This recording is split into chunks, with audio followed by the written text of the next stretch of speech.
afternoon, everyone. Welcome to the Retail Business Insight chat show in association with Global Federation Middle East and VD. I am Umesh Agarwal. I'll be your host today. I was born and brought up in Rajasthan, and then I moved in 2007 to Dubai, and since then it is my second home. I work as a independent retail consultant and I'm customer experience professional.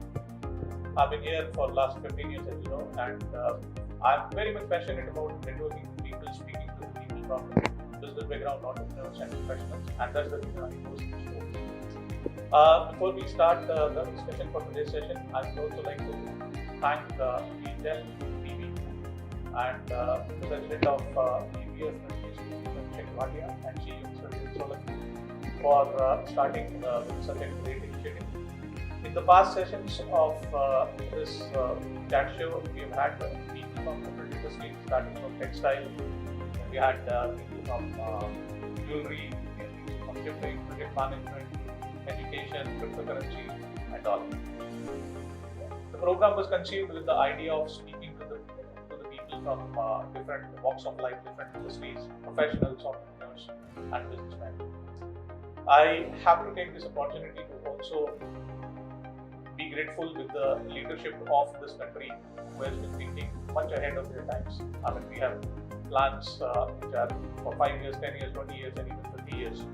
It is the leadership, the wise leadership of UAE that we are sitting here and doing this program, and we also know that the kind of business initiatives they've taken and the reforms which have been brought in recent years is helping us to come out of this post-pandemic scenario and have a very growing economy.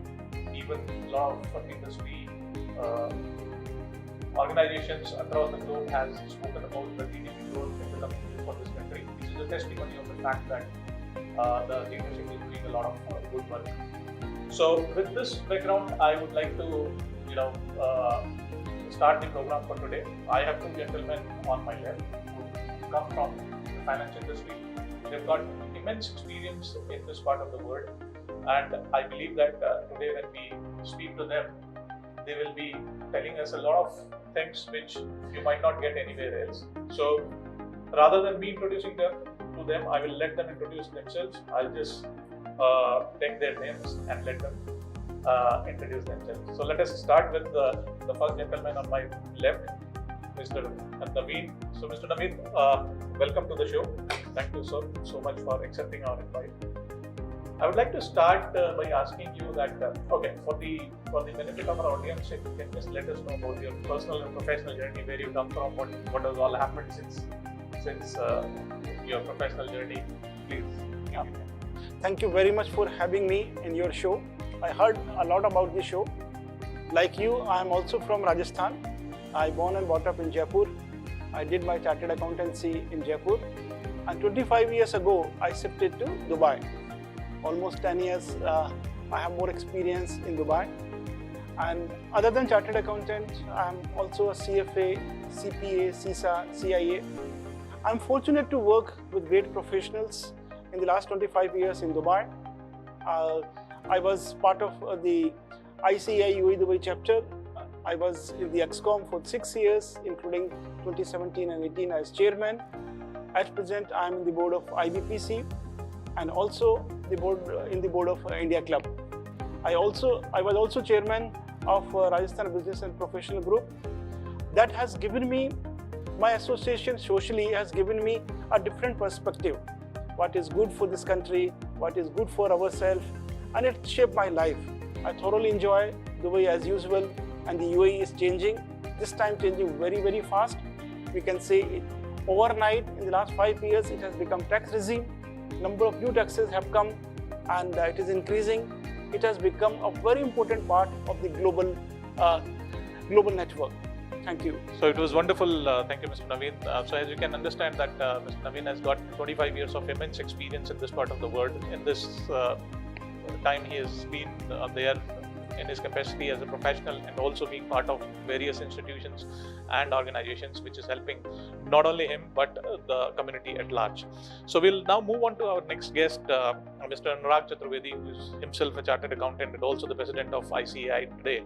So we'll ask him the same question if he can tell us about his personal and professional journey so far. Welcome, Mr. Anurag. Thank you, Mr. Umesh. My name is Anurag Chaturvedi. I am currently chairman of the Institute of Chartered Accountants of India, the chapter. This is the largest chapter in any part of the world of a professional organization like ICAI.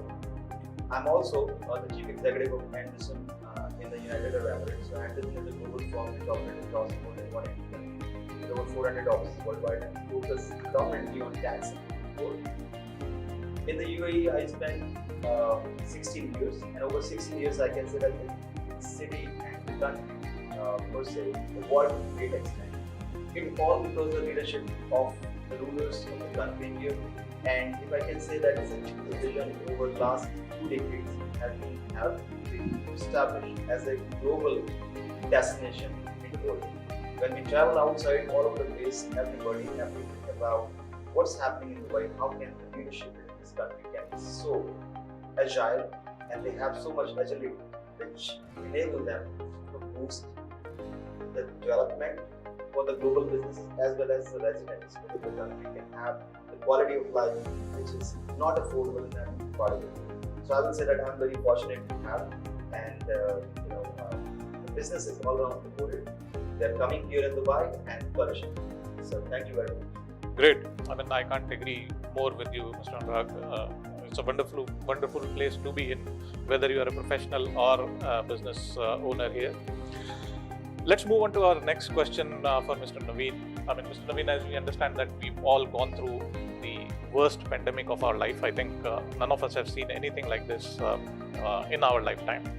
So COVID has impacted anyone and everyone. So in terms of, since you both come from the finance industry, you both are chartered accountants and you've seen as to what has happened, I would like to ask you as to how the COVID has impacted the industry as such, and where do you think we are heading towards? Was it a good thing, kind of a blessing in disguise that it happened, that we're moving now in a better way, or do you think that it has stalled the progress of the global economy for a few years to come?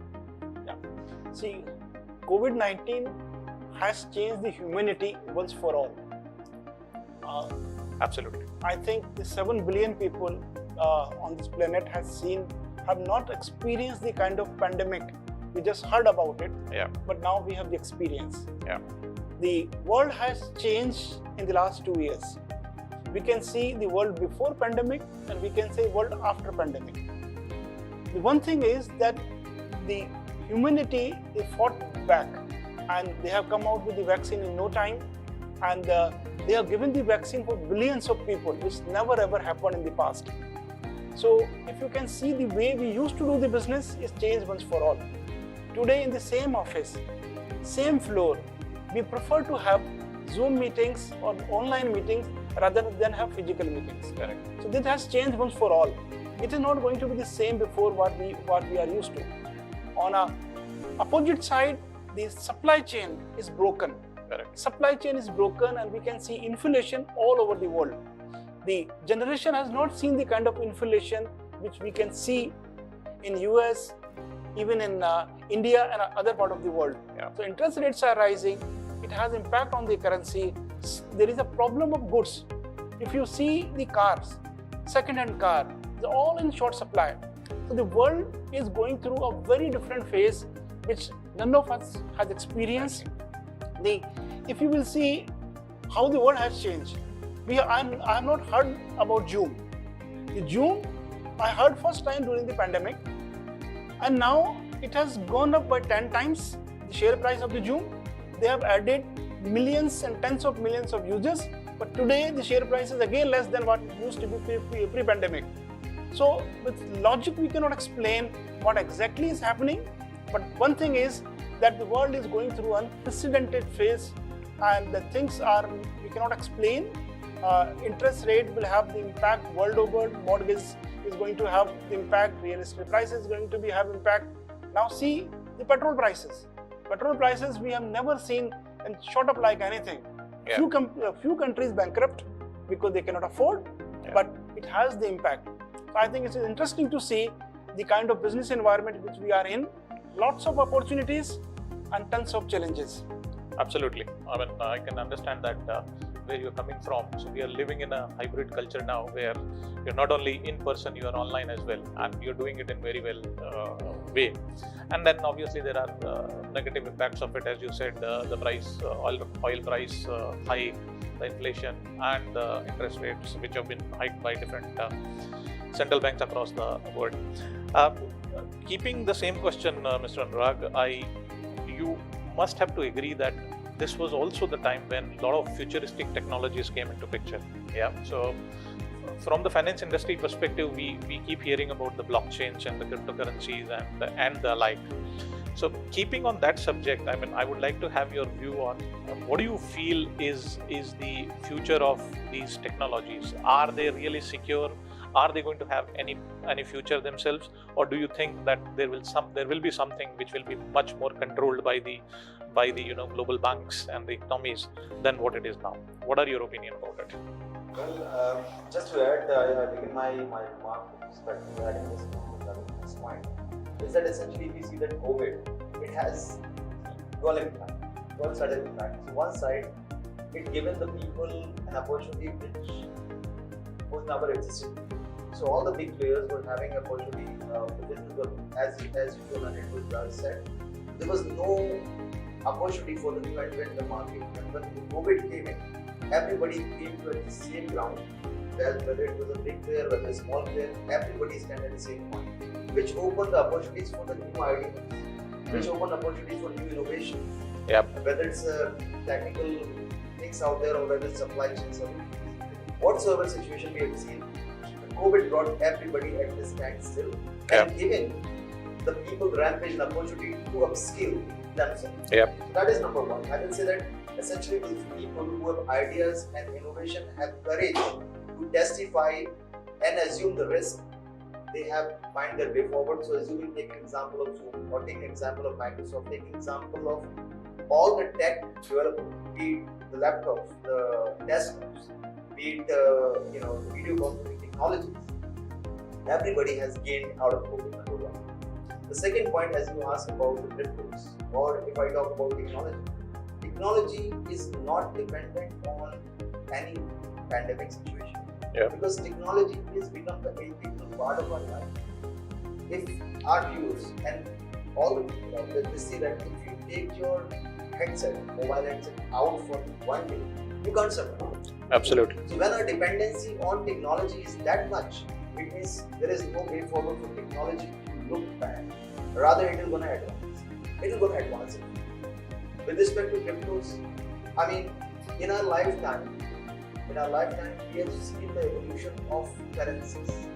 And it is not that crypto is a new way and new trend. It has to happen because our currency have evolved from, the swiping of the goods, the bartering, to the fiat, and so on and so forth. So crypto is one of that development which is due for a long time, and it is going to stabilize, and that's why over the next course of 5 to 10 years, we all going to see that countries will going to have their own coins and currency, at least in addition to that. Yeah. So the future of tech and tech-oriented currencies are different. Correct. Wonderful. I mean, I understand that we cannot expect the humanity not to have the technology in their lives. So that is going to stay there, and crypto is just like any other technology, and it is going to have its own evolution as we move forward. So when we talk about we've spoken about COVID, we've spoken about tech, and you both have made this point that these things are kind of good that it happened for the humanity. It has also made a lot of countries come together and do a lot of stuff together. So in that sense, we have to speak about the CEPA agreement, the Comprehensive Economic Promotion Agreement between India and UAE at this point of time. Since we are sitting in UAE and we are all Indians, I would like to understand as to how, with Mr. Naveen, that how the CEPA agreement is going to affect the businesses in both the countries. What is the objective of this agreement, and where do you see this taking both the countries in next 5 to 10 years? It's a very important point and a very good question. First of all, Mr. Bang, I would like to congratulate you that you are asked the right question as usual. Thank you. Let me start with some numbers. Today, you will be surprised that UAE has more Indians than the America put together. The UAE has close to 4.5, 4.7 million Indians living in UAE, and we don't have so much numbers in USA. Yeah. If we will see the size, USA is thrice as big as India, and UAE, particularly Dubai, is very small. Now, as far as the trade are concerned, UAE is now among the first three.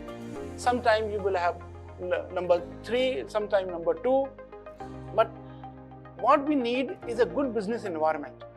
I would like to congratulate the leadership of the UAE and India. They come up with the agreement, which will give they selected the areas where they can see growth, because there are a lot of people, lot of Indians, so many similarities, very near, and Dubai has positioned itself as a global city. Yeah.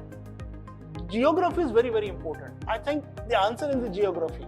Yeah. Today, out of the first 5 airlines in the world, 3 or 4 are from the UAE. Maybe Abu Dhabi, maybe Qatar, maybe Dubai, and they go all over the world. As we have seen the advancement in the aviation technology, you can go directly to Sydney, and not one, at least 10 flights are going daily to USA in different part of USA. Yeah. So Dubai has become a logistic hub. Dubai has given 10-year visa. They really transformed during the COVID time, and we never thought that Dubai was the only city which was open all the time. Yeah. And they managed the COVID so well. And just when everybody was thinking what is next, they came out with the cooperation agreement. Now there is a preferential duties, there is a change of technology, there is a lot of new areas has come up. When you will have a right environment, then what will happen? Whatever we have achieved in the last 50-60 years, we are going to have in the another 4 to 5 years time. And Africa is, don't forget the Africa. Africa is one of the fastest growing continent in the world. It is. So many countries, they need so many things from Dubai, from India. That environment, I think the next super growth, I will not say the growth, super growth is going to happen in the next few years. And the Indians and the UAE, both the residents and the citizens will benefit a lot. All right.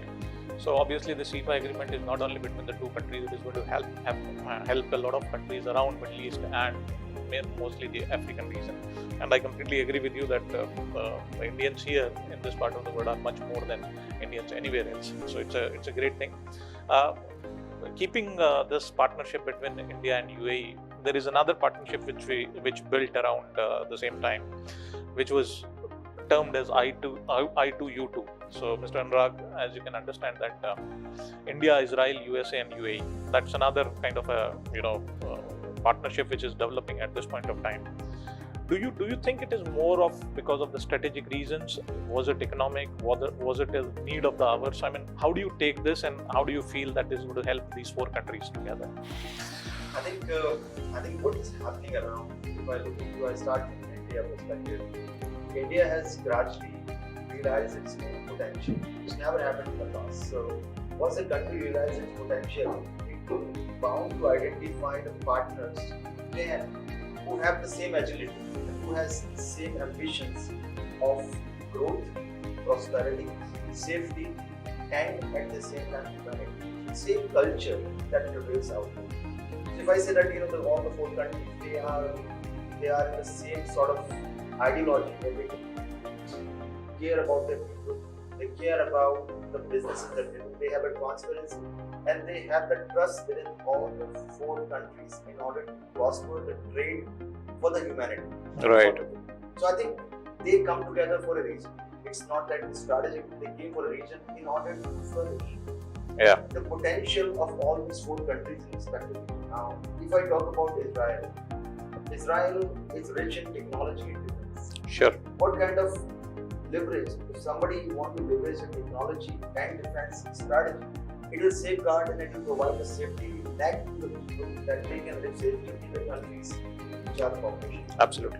UAE at the same time provides a situation where it connects Africa to the west and to Asia. It's a strategic position, allows integration of all these relationships pretty significantly. The third point I want to bring that in all these four countries, the common part of leadership is very important. Yeah. They are not the people who remain behind the scene, they are the ones who are driving the policy all around the world. With the UAE setting example of being the first nation which given the 100% dual vaccination to its residents and to its visitors. Whereas India became the largest country in the world to give the vaccination, highest number of vaccination. Okay. And if I talk about Israel and the United States, if you see in all these nations, what they're trying to build around the world is that prosperity. They're bringing a leadership which ensures that everybody works in harmony for the betterment of man. So Right. I believe it's a great initiative which is happening around, and it is good for the trade in many ways, many ways. Because now you have investments coming into Israel, UAE, and from UAE to Israel, India to UAE, and UAE to India. I mean, in COVID time we have seen wonderful, the largest ever deal of from UAE to Reliance. That is going on. The Reliance being a debt 300% now, and that is happening from the Middle East, which has a significant contribution from the UAE. Absolutely. And the similar way, Israel is also trying to bring out investment and technology, which anyway, from a business perspective, very important. All right. So I love your concept of the leadership. While you were answering, I was just thinking that these four countries definitely have got the kind of leadership which is needed for the world at this point of time. When we're talking about the leadership, I mean, although I can talk to both of you as long as I would like to, but then in the interest of the time, I have to close this. But before I close, I have to ask you on the part of the leadership, because you both are working in a leadership capacity here in different organizations. So coming to you, Mr. Naveen, I know you've spoken about a few organizations you are attached to. Speaking on the Rajasthani community part of your leadership, where you are part of the organization, I mean, what do you feel the Rajasthani community can do for this country, and as well as utilize that experience to do something back home for the Rajasthan as a state also? So this is a question very close to my heart, as I'm coming from the state of Rajasthan. So when I came here 25 years ago, first thing I realized that yes, I'm not coming in a foreign land. I can see the camel very easily. I can see the deserts. I can see the hot weather. I can see the scarcity of water when you will go out. So I can see, and it's a natural choice for me to come here. We can do a lot of things together. The first thing, we can contribute back home by adopting a small village. I was the first president of Rajasthan Business and Professional Group, where we have 30 trustees. Dubai has given a lot to us. We can adopt a village. I have adopted a village where I was born, and there I make sure that there is no point in creating a new school if we will just make sure that the existing school has some library, laboratories, and we contribute people who are running. That is much better. So Rajasthani community at present is doing it. We have organized many chartered flights back during the COVID time. And now what we are doing, we are setting up education city in Jaipur. Right. And most important, Rajasthan has a lot of potential as far as the tourism is concerned. Absolutely. I will take a minute more and we will see, go to Sure. Jaisalmer. Jaisalmer has same desert tourism which we have in Dubai. So the kind of development we see in Dubai, we can have some be back in Jaisalmer. And believe me, with the opening of the new airport, we have informed the Rajasthan government, because we are in touch with the government to government, that give us the aviation route. Now the connected flight with the Jaisalmer, a lot of people are going out there. What we need is us lobbying to say that we need more international airports. coming from Rajasthan, Rajasthan is famous not only for good people, finance people, media people like Umesh, but there are good carpenters are there. Yes. You will see a lot of carpenters, and I can say the majority of the carpenters are from Rajasthan. You Yeah. see the people who are working in marble industry a lot. Yep. Go to the handicraft. The handicraft is extremely important sector as far as the Rajasthan is concerned. Yep. And don't forget, now we have the solar power. Yeah. So the opportunities for these two similar geographically, climatically is endless, and I think I can see a lot of value going forward in 10-20 years time. A lot will happen between these two, UAE as well as Rajasthan. Wonderful. I mean, I can see that it is happening and it will grow as we move forward. So UAE and Rajasthan, that's another connection which is building up, and it's a great thing which is happening with the leadership of Mr. Naveen in RBBZ. And I'm sure the Rajasthanis who are listening, they are listening to Mr. Naveen and what he's saying and the vision which he has for the community. Please communicate with him and become a part of it.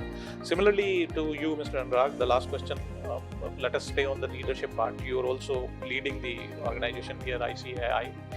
So in your leadership as to what is your vision for the ICAI and the members of the community, and what do you think can be done more to make it as a global institute rather than just being between India and UAE? So what do you say? I think ICAI stands for the largest professional body worldwide. It's the largest professional body worldwide. And I think what's happening at the leadership in India, that post pattern, which used to be the passing percentage, used to be 1%, 1%, 1% used to be always. Now it's ramping up to 20% and 25%. We are adapting to the changing needs of the profession.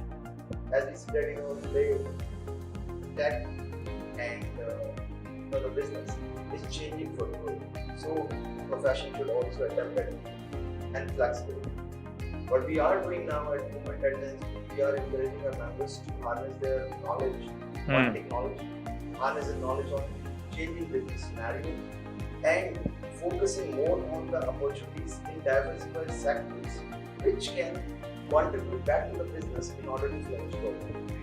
We have a number of members from our profession itself within the UAE. If I talk about the state of Rajasthan, I consider we have majority of chartered accountants here from Rajasthan within the north.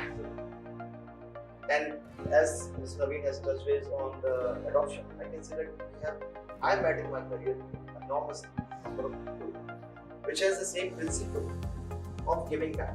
They say whatever I earn, a 5% of that, let's go back to my society. So that the hardness, the challenges, the difficulty that I face, I can make it easier, slightly easier for people back home. So today, the chartered accountants who are here, they have been guided, they have been encouraged, and they have been motivated to take their experiences in the education back home so that they can reduce mortality back home. They can enable the generations in India to become more business savvy and come forward and upskill the name of Indians all around the world. Yeah, wonderful. I mean, there's a lot of possibilities. So as you can see that in the last 20 minutes since we've been talking with these gentlemen, we've touched upon a lot of things, and the kind of optimism I can see in their voices and in their responses, and what I feel now, there is humongous opportunities between the two countries, between the people of the community here, not only Indians, Rajasthanis, everyone, chartered accountants, and I'm sure that we are living in a great times and moving towards a very great future. Thank you, gentlemen, for Thank you very much. for accepting our invite and coming here and speaking your heart out. Thank you so much. Thank you for Thanks a lot. Good afternoon, everyone, and thank you for this session today. I have two gentlemen on my left who come from two different backgrounds and have immense experience in this part of the world. So rather than me introducing them, let them introduce themselves. I'll start with my first guest on my left, Mr. Sahitya Chaturvedi. Mr. Sahitya, welcome to the session. I would like to start you to tell our audience about your personal and professional journey, because I think that's going to be wonderful to understand as to what you've been through and what's been the success story. Absolutely. I don't know whether it is a success story or it is an experience. Also, the professional journey, I can say it is a passionful journey.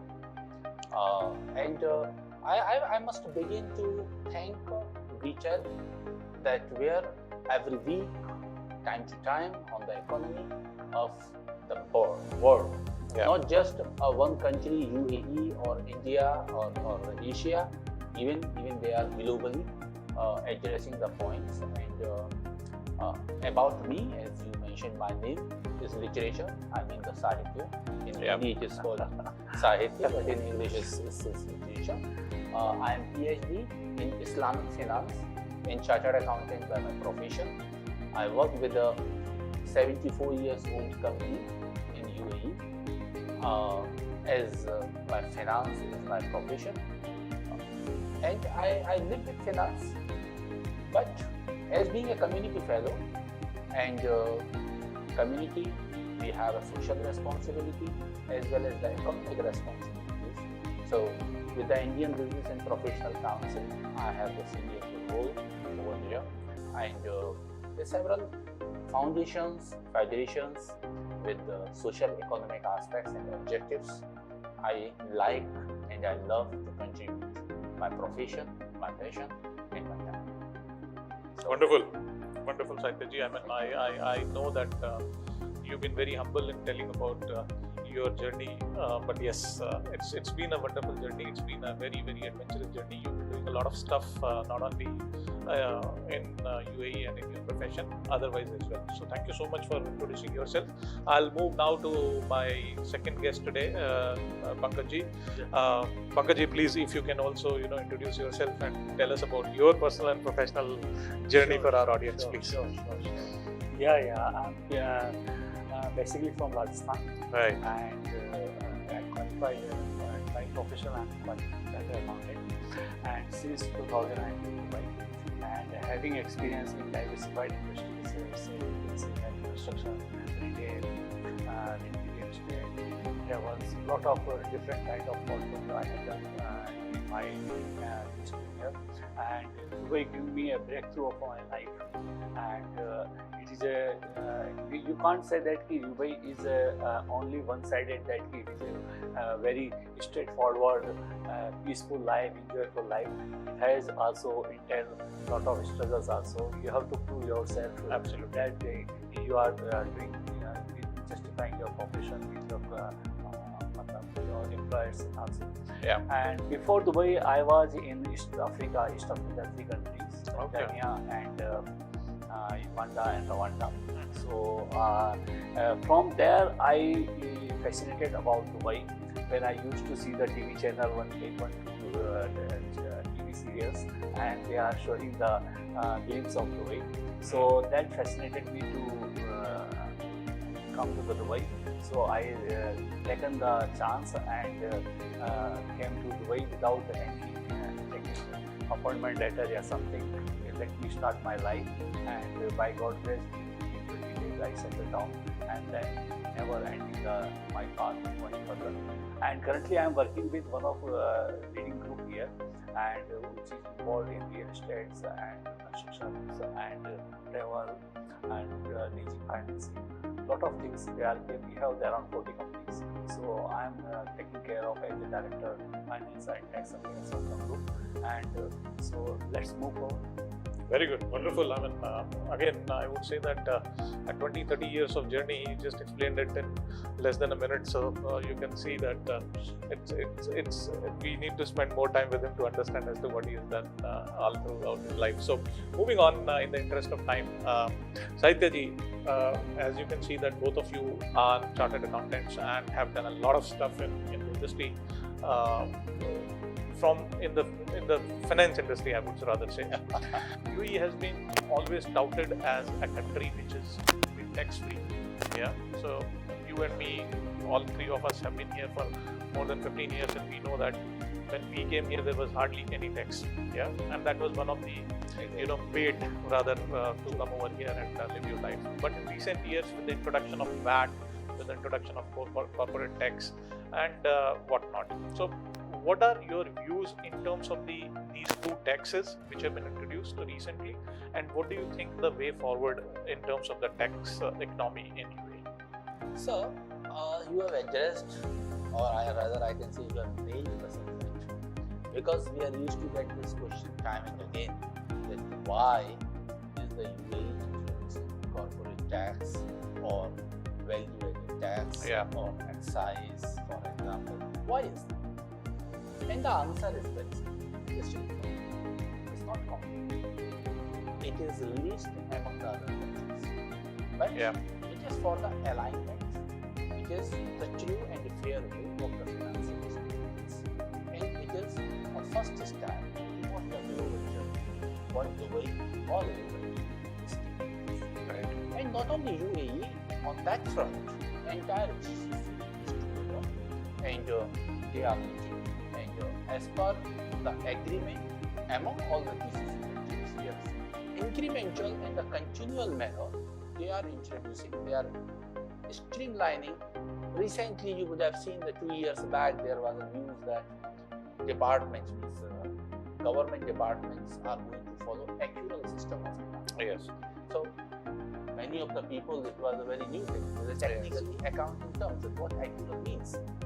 Is it not a dual accounting system? Or what does it mean? Is it cash accounting system? Yeah. I'm not going to teach those areas. But that was a step.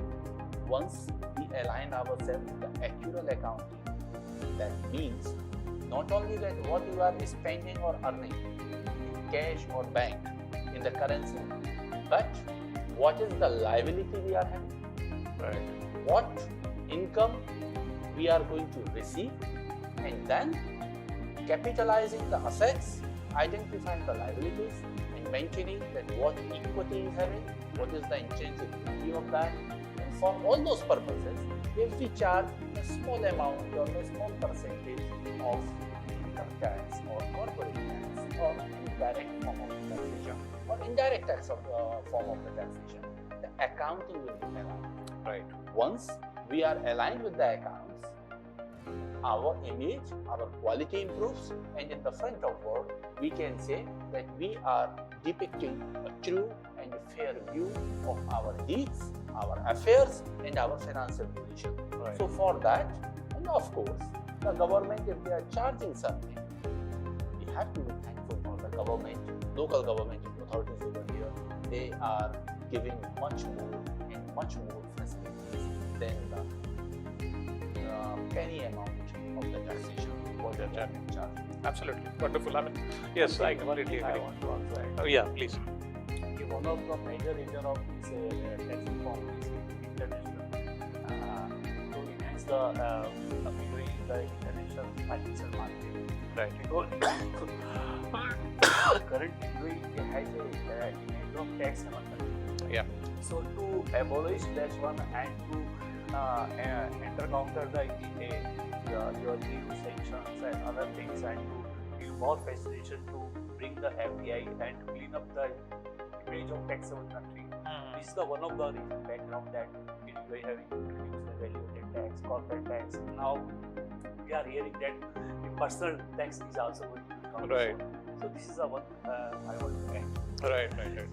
No. So I think we have understood as to what was the objective of using value-added tax as well as corporate tax, and why it is something which has been into the works already. So as Mr. Saitya said, that one of the reasons could be to make the alignment with the global financial industry, which I completely agree.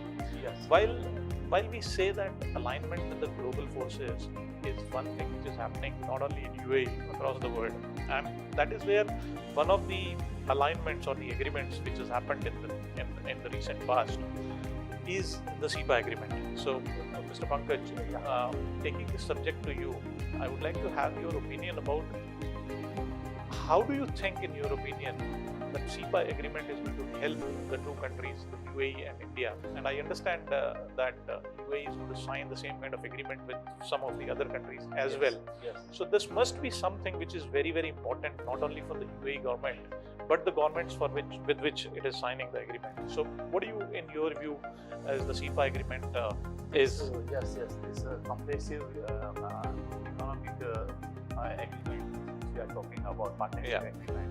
Actually, this agreement is begins if you go to website in 2004, India has an agreement with GCC country. Right. Now to boost, and you know that the Indians are in UAE and Indian citizens from since historical. Yep. They are not only culture body, they are business trade. You know, one time there is a rupiah is in the UAE. It was. Currency. Yeah. Which is from the India. And India and UAE has a very close bond in terms of government. So to identify and to recognize and to remove the hurdles between the trade. Mhm. So this agreement is one of the landmark agreements in two countries, and that in 5 years from the current business turnover around 50 or 60 billion, it will reach within 5 years 100 billion. Oh, wonderful. So that is the main important thing. But what is the importance behind? What is the reason behind that one? That is also we have to look into that one. That is the main important thing is the reduction in the tariff. Right. This is the so 5 objective which is mainly in this this agreement behind creation this agreement is that one is the simple and transparent trade relationship Right. and simplified custom procedures. Then assess market, because India has a plenty of opportunity in each area, but it is not nationalized, you can say like that. Mhm. And plus guiding and information given about the SME also one of these things. And besides government procurement opportunities are also, so these are the mainly these are the importance. And will you believe that there are 10,000 tariff lines are identified to reduction in the tariff. Tariff, what are there are 3 types of tariff where it is working. First is immediate relief, it means 0% Mhm. custom duty. Right. And second phase is which is within 5 to 7 years they will reduce some certain percent of business rate which is identified. And the third one is after giving and getting the identified more and more business come up, and they will reduce the tariff on that one. So Right. mainly the sectors which are getting benefited from this line is oil and gas, petrochemicals, Mhm. minerals. Besides, you can say IT, food, beverage. So these are the areas where the most trade business. Right. Right. Right. So I can see that there is a lot of wonderful initiatives which have been taken under the agreement. The tariff reduction in one of them, increasing the the business between the two countries from, as you said. Not only tariff reduction, Yeah. plus also giving a simplified custom procedure. Right. You know, India and there are lot of government bureaucracy has due to one of the major reason of this business is hurdles in the procedures. Yeah. So they have decided, they have appointed so many committees which are identifying the areas where we can bring the improvement. Improvement. And UAE is keen to invest certain where oil and gas and petrol, and India also keen to bring his lot of both are specialized countries in their own way, Right. IT and all these things, so that feel trade will be free between two countries without hurdles, without custom duty, and importantly, it has impacted greatly in the jewelry and gems. Absolutely. You know, the now 0% bringing the jewelry product from the India to UAE, it amazingly affected their gold market of the UAE. Right. That's wonderful. I mean, that has been a very detailed It is response on that. comprehensive, Yeah. so very well. Yeah. Really, I also I can't avoid saying that the summary, the way my predecessor or my senior has Yeah. just explained. But to add on little bit more, if we go with the name, it is comprehensive. Yeah. Why? Sometimes I challenge myself, why it is comprehensive? So I opened the PDF file, and I was lucky enough to participate in the meeting when Piyush ji, our honorable Minister of Industry and Textile in the month of February when he came over here. Right. And that discussion was going on, and it was the opening of that CEPA, the Comprehensive Economic Partnership Agreement. I still remember he mentioned that it is not a partnership agreement, but it is a friendship agreement. Yes. And the Modi ji's vision for India to make it 5 trillion USD economy. Yeah. Here in UAE for 2030 we have a economy vision and the strategy very clear. Yeah. So addressing the non-oil economy more dominantly, where you see that the exports, the way UAE have increased, 14% of exports from UAE are happening to India. Not just that UAE importing, the 14% of the exports is going to India from UAE to because India is a large market. As you said, sir, that bilateral agreement is one part, procedures, regulations is a question, because we unfortunately we have a good legal system, but it takes a lengthy time. It is. And here in this agreement is very clearly mentioned a path, a guideline, that within 120 days the panel has to submit the report. And then implementation. Then an implementation. And how I take it that comprehensive, it is 320 page agreement. Right. And there are 18 chapters are there. Yeah, 18 And chapters. It involves a largely digital trade and every segment of. Very nice. They have very yeah. detailed. They have prepared this agreement and for highlighting the each segment of the business and how the procedurally they make it Right. very easy and simplified. So not only goods, it is related to services and focusing the digital economy more precisely. And it is, as UAE is going to sign with other countries, likewise India is also going to sign with the other countries. Right. Because if we go 150 years back, when Mahatma Gandhi was used to say Kutir Udyog. Kutir Udyog is what? Is the micro industry. And in this agreement, we are not limiting ourselves with the small scale or the medium scale.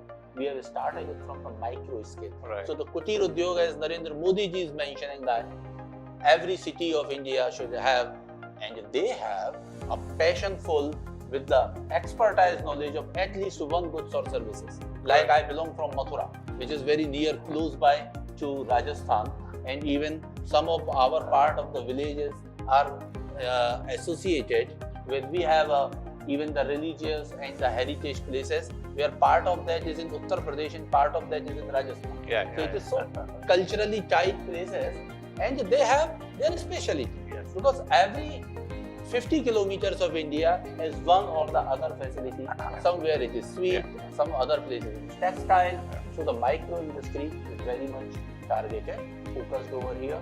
Regulations are very clearly asked to resolve the issues if there is anything, goods, services, manufacturing, supplies, agreements, treaties, and building the relationship and the networking. Many things are covered in this. Right. And we have to accept it that it is a very good sign for developing the India-UAE relationship and the trade growth.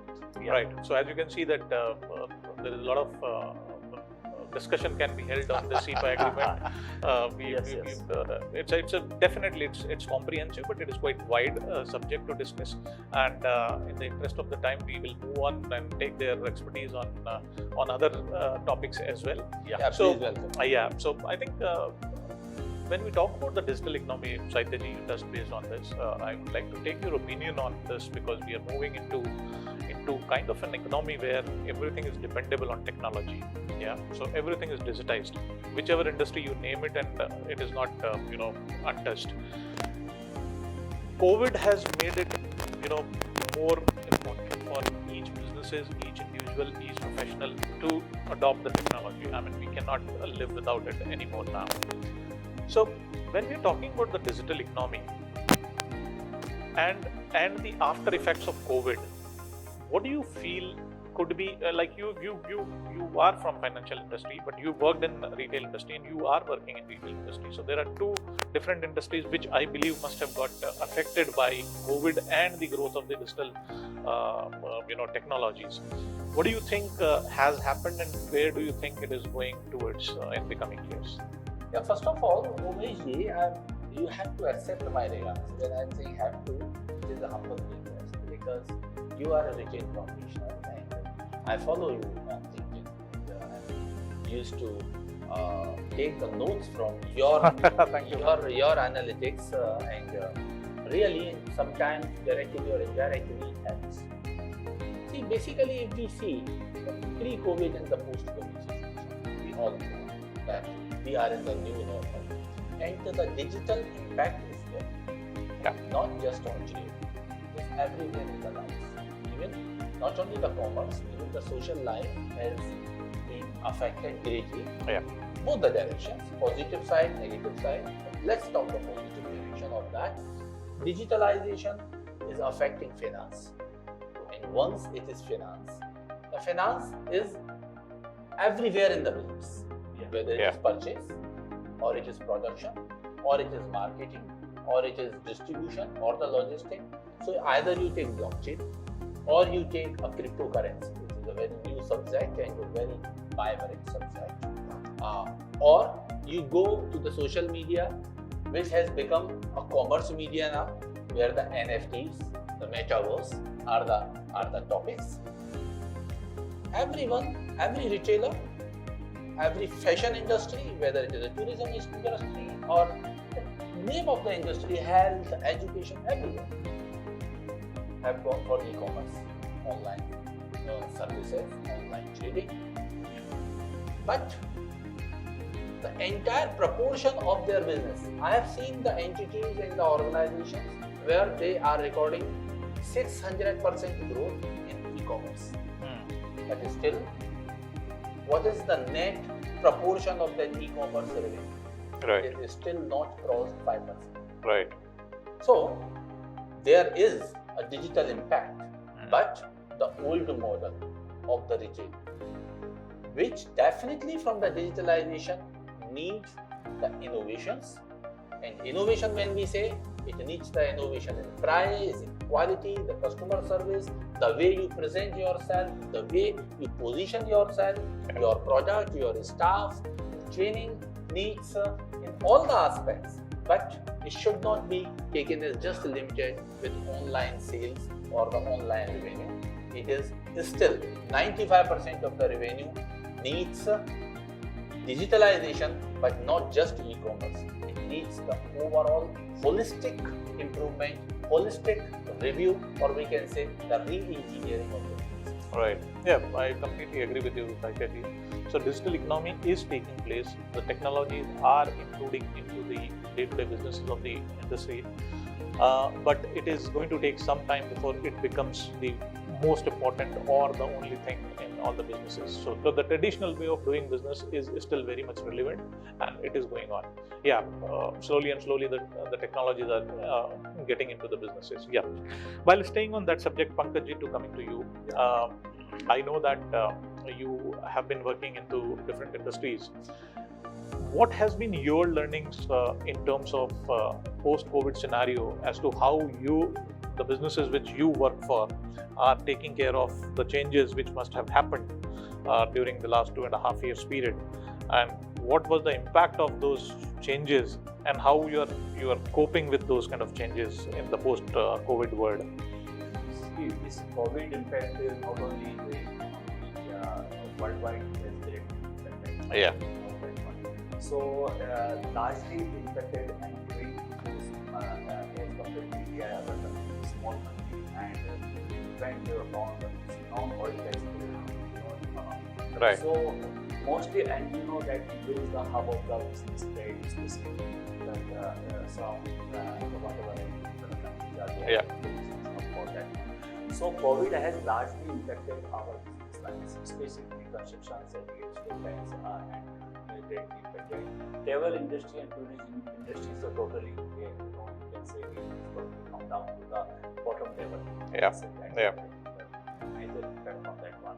But still, the government has taken so many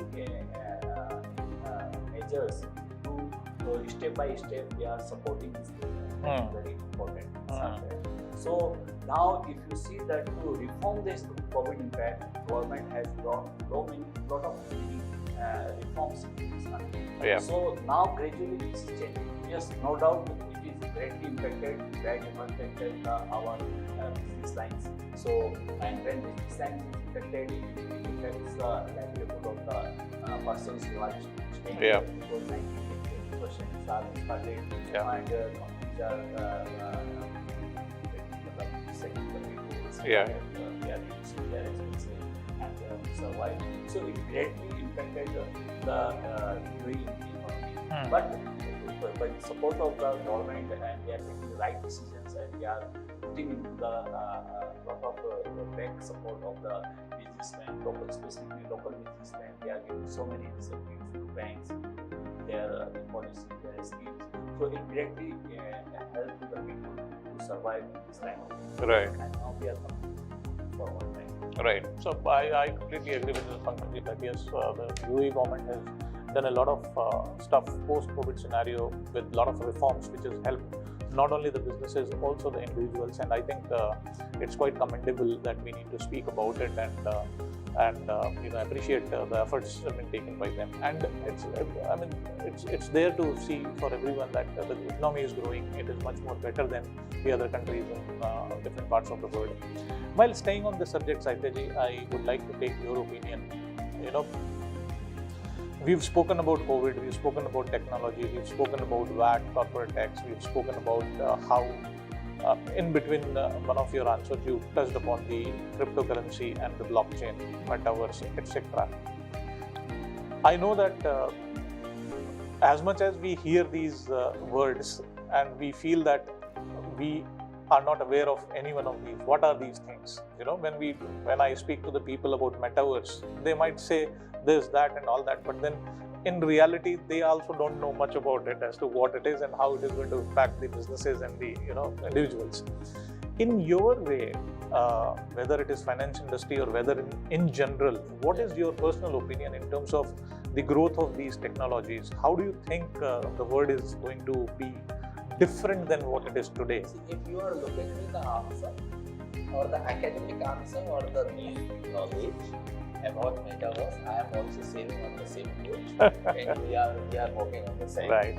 So the time will come and will teach us much more about that. Absolutely. But as long as the growth is concerned about digital economy versus blockchain, Yeah. is well established. Yeah. And the word is welcome with regards to UAE,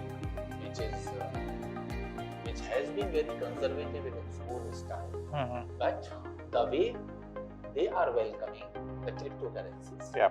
they have made the provisions, they have opened the door, and once UAE is accepting that, the Middle Eastern world is open for that. Right. And there are the reasons behind, because the conventional method of currency, no one can replace that. Yeah. Yeah. But there was a time in the ages back when gold was the currency, Yeah. or the copper or the metal was the currency, Yeah. or the barter system was, Yeah. Yeah. and it formed in a format of currency, notes, and then later on with the credit card, the plastic money. Yeah. And the same trend now is moving towards the cryptocurrencies. Yeah. Digital. Digitally, which is well monitored, well controlled. It may not be having the intrinsic value, but today, even if we go with the top 5 currencies of the world, the majors, what we say, those are also not having the intrinsic value. Yeah. Yeah. Fortunately, unfortunately, whatever you say, the dollars are being printed. Absolutely. It is the reserve of the gold those days are not that convention, or those parameters are not there. Yeah. So, as long as cryptocurrencies are concerned, there can be, it is a starting phase, then will be the growth phase, and then stabilize for sure. The metaverse and NFT, it is related to something creating a value of goodwill in a very traditional format. You can say the goodwill. The goodwill has some value, and by that NFTs are something on the same train. But theoretically, as I said, I am also sailing on the same boat. But with my little knowledge and experience in that regard, even it has started in the fashion industry. In the retail, it is already moving. It is. Real estate, it has already Yeah. taken its own recognition, Yeah. and I'm sure that growth path. Many more things, many more innovations, because now onwards we can say the age of innovations. Right. So the technology is here, and now the innovations are to be applied on the platform of these technologies. I think we have to accept that generally it happens. That's how the trend is, that somebody brings some technology, whether it is a technology company or an individual or someone, and then obviously innovations happen. A lot of things comes along with the technology, and then we as common men start using it, and then we also come out with some new things. So I think it's in a very, very nascent stage at this point, and we will see as to what happens. And that's the sense I get from your answer. Pankaj, see, I can discuss with both of you as long as I want, but then in the interest of the time, two last questions from both of you. We spoke about what your journey has been. We spoke about what you are going through, what we have gone through in last few years, and where we are heading towards.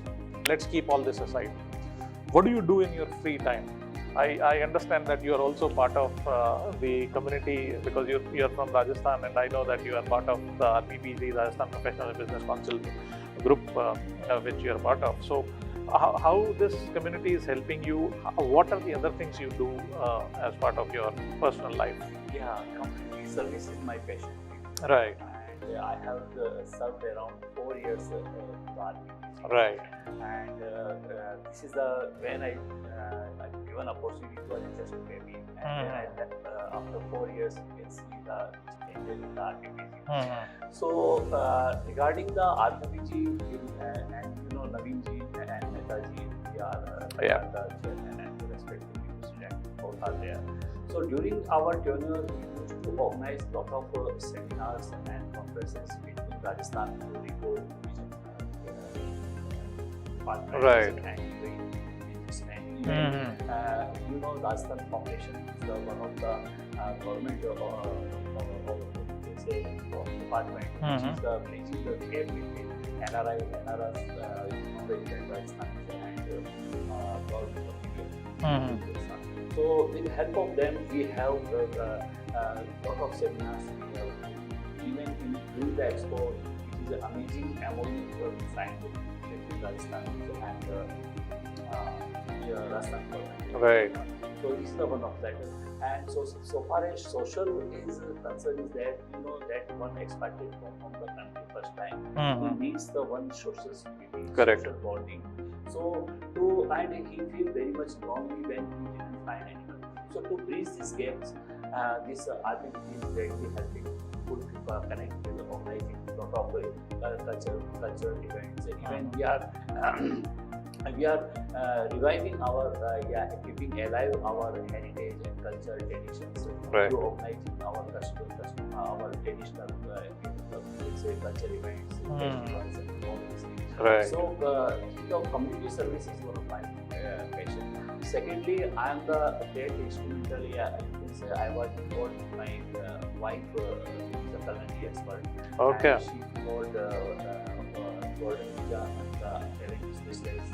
That's wonderful. By Indian government, and she made the world record goals in the highest cities. Oh, okay. And also she in the 2 books, this was the best in the world. It was honored and Paris by the awards. So my mostly times goes to support this such type of activity. Right. Today we have come at that stage level that we have made one identity in the state office. Right. So these are the things which I am passionate about. Every Friday I am playing the cricket. Oh, beautiful. Besides, I am fond to read the latest articles, latest our changes in the IFRS, the tax, and whatever developments are coming. So keeping eye on and changes and myself and family time. Right. Important to divide the families. Right. So very great question for Yes, it is to you also. Yes. I was listening Pankaj that he is having lot many activities, yes. in free time. Absolutely. But when it comes to me, I can say I don't have any. I'm sure there must be a lot of which I am aware of, so please No, speak but about I it. have the leisure time. It's not that I am occupied every time. Yes. I have the leisure time. Yeah. But when we say free time, every single individual will be having the value. So I Yeah. don't have any free time. But the leisure time,